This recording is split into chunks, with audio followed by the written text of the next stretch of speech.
أعوذ بالله من الشيطان الرجيم. بسم الله الرحمن الرحيم.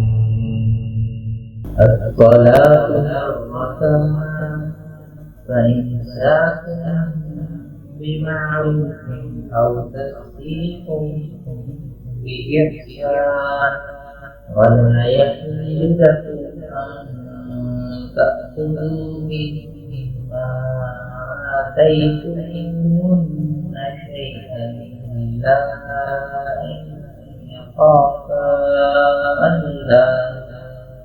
ألا يقيما حدود الله فإن خفتم ألا يقيما حدود الله فلا جناح عليهما فيما افتدت به تلك حدود الله فلا تعتدوها ومن يتعد حدود الله فأولئك هم الظالمون.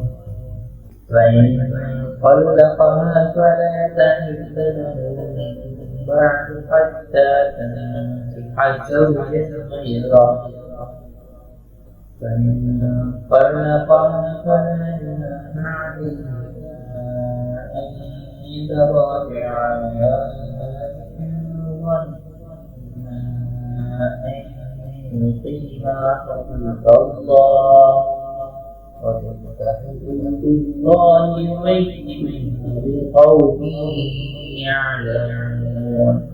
وإذا طلقتم النساء فبلغن أجلهن فأمسكوهن بمعروف أو سرحوهن بمعروف ولا تمسكوهن ضرارا لتعتدوا ومن يفعل ذلك فقد ظلم نفسه ولا تتخذوا آيات الله هزوا واذكروا نعمة الله عليكم ما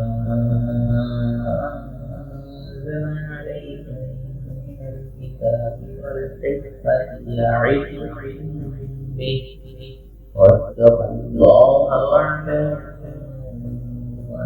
أن الله بكل شيء عليم.